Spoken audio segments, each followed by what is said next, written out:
At exactly 9:45 a.m., on the 8th of August 2022, the emergency line for Queensland Police lit up with a call that immediately felt wrong.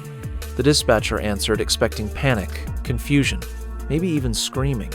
Instead, what came through the line was rapid Cantonese spoken through heavy breathing and obvious distress. The man on the other end sounded terrified, but there was one major problem. He could barely speak English. The dispatcher struggled to understand anything clearly. Fragments of words emerged through the static and panic. Blood, house, help, dead. Within seconds, the operator realized this was not a normal emergency call. They urgently connected an interpreter service while trying to keep the caller calm. As the translation slowly began, the atmosphere inside the dispatch room changed completely. The caller was saying there had been a violent attack inside his home. 2 people were upstairs. There was blood everywhere, and he himself had been injured.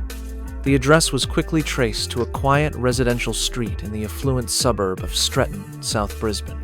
On paper, it was the kind of neighborhood where serious, violent crime almost never happened.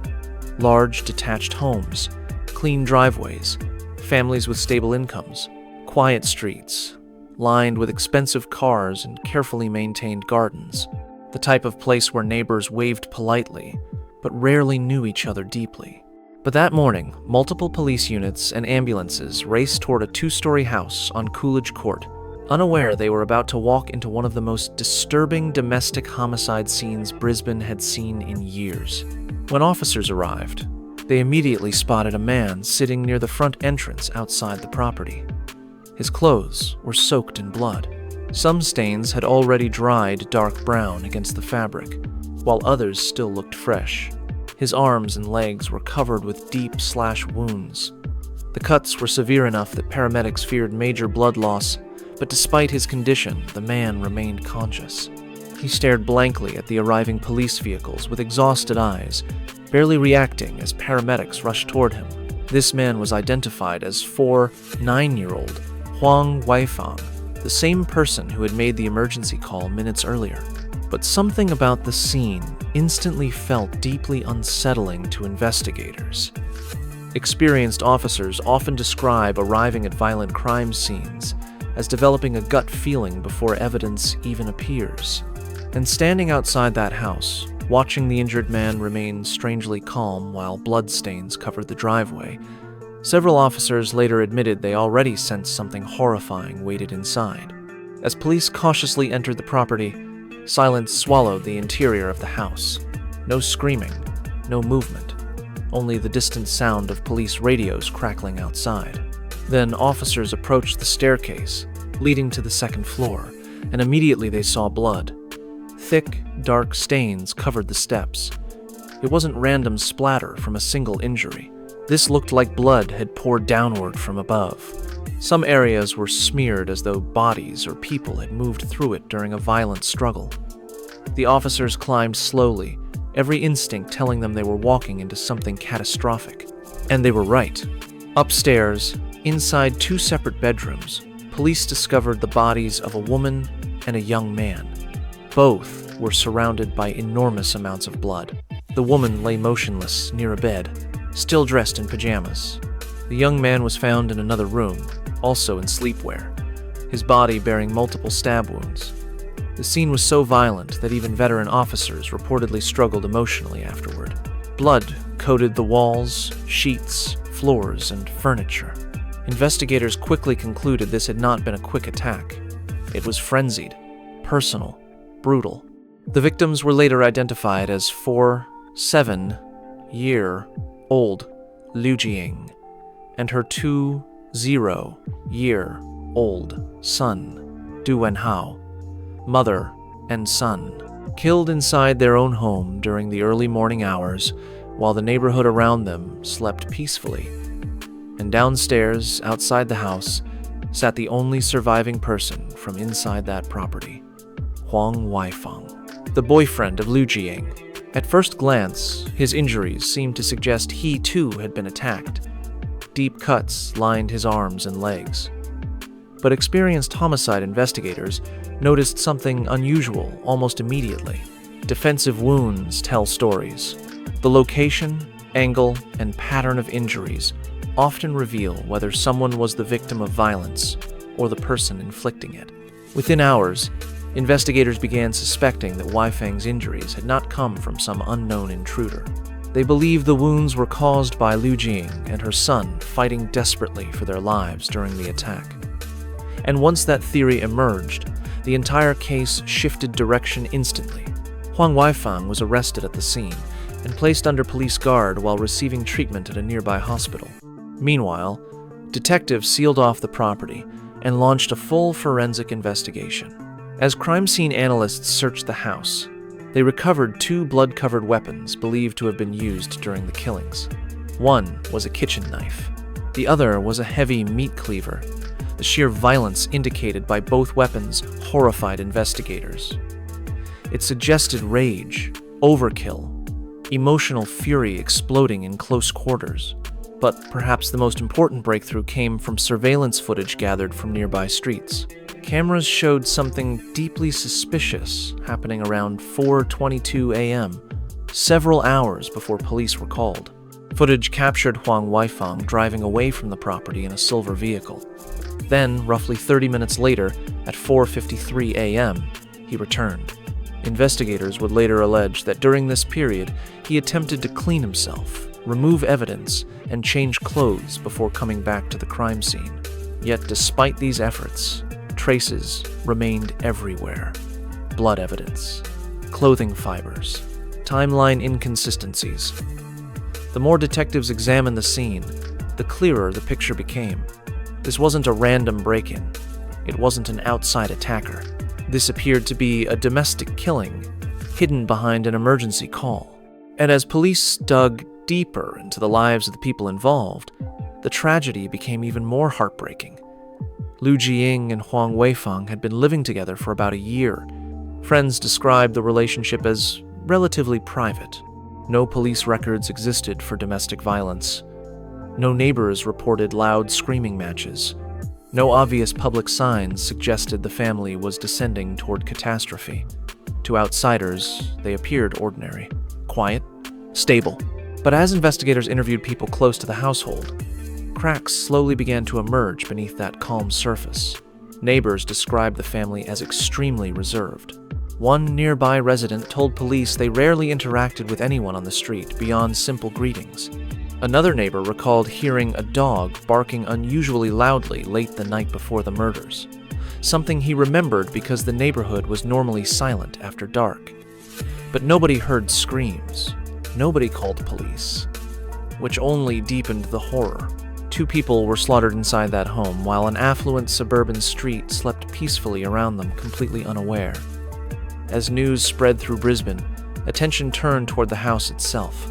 Property records revealed the home belonged solely to Liu Jiying, and this was no modest residence. The detached 2-story property sat in one of South Brisbane's most desirable neighborhoods, complete with a swimming pool, large backyard, and enough land for multiple vehicles. Estimated value, over $1 million Australian dollars. The house reflected years of hard work and financial success. Liu Jiying had built stability for herself and her son. But now that home had become a murder scene covered in blood. Later that afternoon, another emotionally devastating moment unfolded outside the police perimeter. A distraught man arrived at the property after hearing the news. This was Du Pu, Liu Jiying's ex-husband, and the biological father of 2 0-year-old Du Wenhao. Witnesses described him collapsing emotionally upon seeing the police tape surrounding the home. Through tears, he recounted how he and Liu Jiying had originally immigrated from Taiwan decades earlier, struggling together to build a better future in Australia. They married in 1999. Their son, Wenhao, was born 3 years later. In 2008, Du Pu moved alone to Australia first, working exhausting hours and saving every dollar until he could finally bring his wife and son over to join him. Together, they slowly built a comfortable life, properties, financial security, stability, but over time their marriage deteriorated. Arguments increased. Emotional distance grew. Eventually, they divorced after nearly 2 decades together. Despite the separation, Dupuy remained deeply connected to his son. And now, standing outside the blood-stained house where Wenhao had been murdered, he struggled to understand how any of this could have happened. Especially because, according to him, Wenhao was a gentle young man with his entire future ahead of him. He was studying while working as an apprentice electrician. Hardworking, responsible, ambitious. Friends described him as respectful and quiet. The type of young man who stayed focused on building a career and supporting his family, which made his death feel even crueler.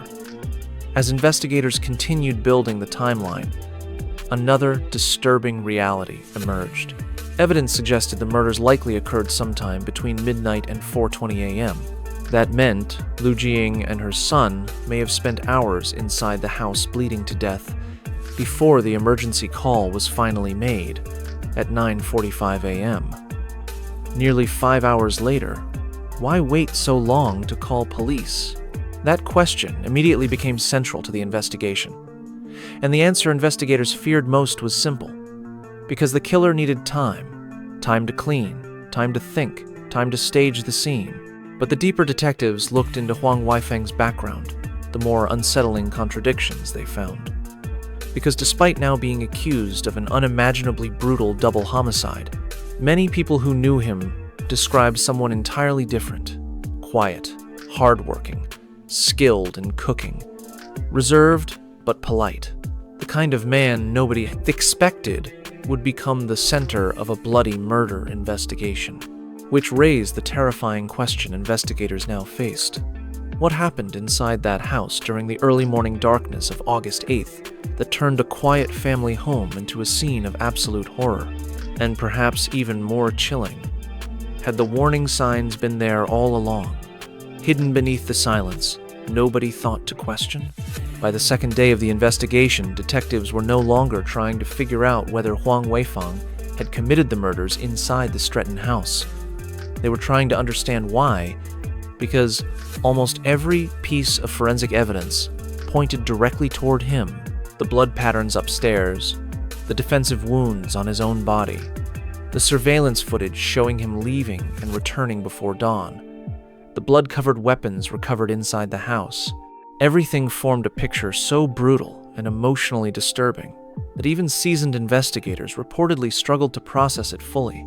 And yet, despite the mountain of evidence already building around him, Huang remained almost completely silent, refusing to answer detailed questions without a lawyer present, speaking only through Cantonese interpreters, giving investigators nothing emotionally, no tears, no visible remorse, no explanation for why a mother and her 20-year-old son ended up stabbed to death inside their own bedrooms while he sat outside covered in blood hours later, pretending to be another victim.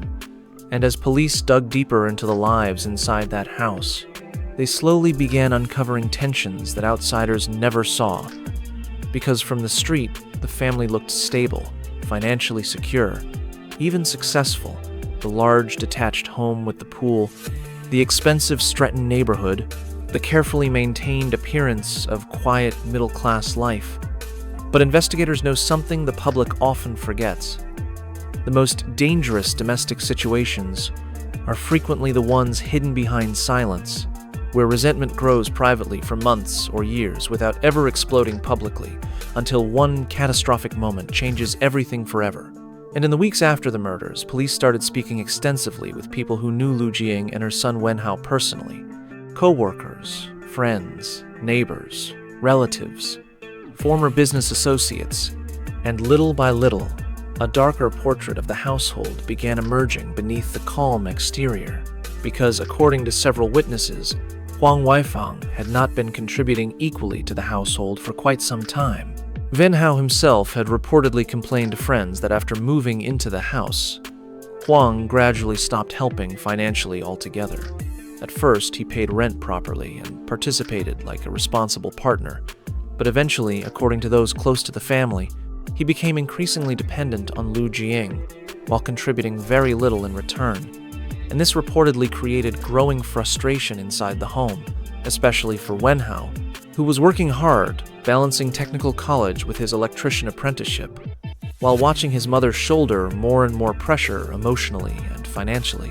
One friend later testified that Wenhao openly viewed Huang as lazy and irresponsible, someone living comfortably inside a home built through other people's hard work, while offering little back to the family itself.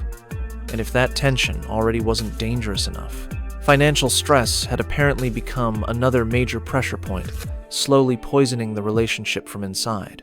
Because earlier that same year, Lu Jiying and Huang Weifeng had jointly purchased a small Thai restaurant in central Brisbane for only $10,000, and while that price initially sounded like a bargain, investigators quickly discovered the reality behind the business was far uglier. The restaurant had already been failing before they bought it, struggling with poor customer traffic, mounting expenses, and constant losses. The previous owner, Daniel, later explained that he himself had desperately tried to save the business before finally selling it at a massive financial loss just to escape the burden, and when Huang took over ownership, the problems didn't improve. According to nearby business owners, the restaurant was often nearly empty, some days completely deserted, eventually operating only irregularly, before practically shutting down altogether weeks before the murders, and detectives began suspecting the restaurant's collapse may have intensified feelings of failure and resentment already brewing inside the household, especially for Huang, whose entire identity seemed increasingly tied to disappointment, isolation, and dependency. Because unlike Lu Jiying, who owned the Stretton home and had established financial stability over years of hard work, Huang's life appeared much more unstable. He had previously lived on the Sunshine Coast, where he worked as a chef, had once been married, had a daughter. Then, after his marriage collapsed, he reportedly cut off contact with both his ex-wife and child completely before relocating to Brisbane to start over. And, according to people who interacted with him professionally, Huang carried a strange emotional distance around him. The former restaurant owner's wife recalled how he refused even basic promotional photos for the restaurant's Facebook page because he did not want people online knowing anything about him, which at the time seemed merely odd, but after the murders took on a much darker feeling, as though Huang preferred living without visibility, without accountability, without emotional attachment to the world around him. And yet, despite all these underlying tensions, nobody around the family predicted violence on this scale, which is what made the case emotionally terrifying for the wider Brisbane community, because it reinforced a truth many people fear admitting, that catastrophic violence often grows quietly inside ordinary homes, while neighbors continue mowing lawns outside, completely unaware. And perhaps the most heartbreaking part of the investigation centered around Wenhao himself, because every person who described him painted the same image: hardworking, respectful, gentle, ambitious, a young man focused entirely on building his future. His father, Dupuy, later broke down publicly, recalling how proud he was watching his son train as an electrician, describing him as someone who woke up early every day, excited to work and study, someone who still had decades of life ahead of him, which only deepened the horror surrounding what investigators believed happened during those early morning hours on August 8th. Because forensic evidence strongly suggested Wenhao fought desperately against the attack. The wounds on Huang's arms and legs appeared consistent with defensive resistance, meaning that sometime in the darkness inside that house, the 20-year-old likely realized his mother was under attack and tried to stop it, and that realization devastated both investigators and the public alike, because suddenly, the case wasn't just about domestic violence anymore. It became about a son dying while trying to protect his mother from a man living under their roof. And as public outrage grew, attention shifted toward Huang's bizarre behavior after the killings, because the timeline police reconstructed painted a deeply disturbing psychological picture, according to surveillance footage and forensic evidence. After the murders, Huang didn't immediately call for help. Instead, he left the house around 4:22 a.m., drove away for approximately 30 minutes, then returned shortly before 5 a.m., and investigators believe this gap was critical because during that period, Huang likely attempted to clean blood from his body, dispose of evidence, change clothes, and mentally prepare a version of events before eventually contacting police nearly 5 hours later.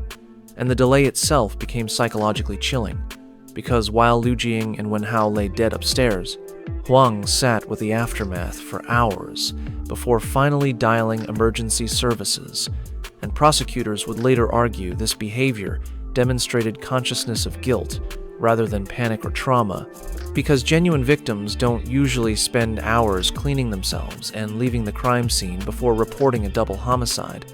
And perhaps most disturbing of all was how ordinary Huang continued appearing to outsiders even after the murders, because several restaurant customers later expressed complete shock upon hearing the news, describing him as hardworking, polite, even friendly despite his language difficulties. One customer recalled how he always tried his best communicating, despite his poor English. Another praised his cooking and dedication to the restaurant. And this contradiction deeply unsettled people following the case, because society feels safer when monsters look visibly monstrous. But cases like this remind us something psychologically uncomfortable. Dangerous people often look painfully ordinary until the exact moment violence erupts. And as 2023 approached, the legal process officially intensified. Huang appeared in court via video link from his hospital bed shortly after the murders because of his injuries, charged with 2 counts of murder, one for Liu Jiying and one for Wen Hao. But even during court proceedings, he revealed almost nothing emotionally, remaining silent behind interpreters and legal counsel while grieving relatives sat only meters away trying to understand why their family had been destroyed. And as the case prepared moving toward Queensland's Supreme Court, one terrifying question still haunted everyone connected to the investigation. Because despite all the forensic evidence, financial pressure, relationship conflict, and witness testimony, nobody truly knew what exact moment inside that house caused the final explosion of violence. What words were spoken? What argument happened? What psychological trigger transformed hidden resentment into murder? And perhaps even more horrifying than knowing how the victims died was realizing how close this family had appeared to normal only hours before everything ended in blood. When Huang Weifeng finally stood before the Queensland Supreme Court, nearly everyone connected to the case was still searching for one thing that never truly came, a clear explanation. Because, by that point, investigators had reconstructed almost every physical detail of the murders inside the Stretton home. They knew approximately when the attacks occurred. They knew what weapons had been used. They knew the victims had likely been asleep or preparing for bed. They knew Wen Hao fought desperately trying to protect his mother. And they knew Huang had spent hours after the killings cleaning himself and moving around before finally calling emergency services. But the one thing nobody could fully understand was why the violence became so extreme. Because what happened inside that house on August 8th was not a quick emotional outburst ending in a single fatal injury. It was prolonged, personal, savage, the type of overkill investigators often associate with deeply accumulated rage, humiliation, resentment, or emotional collapse. And yet Huang himself refused to publicly provide any meaningful motive,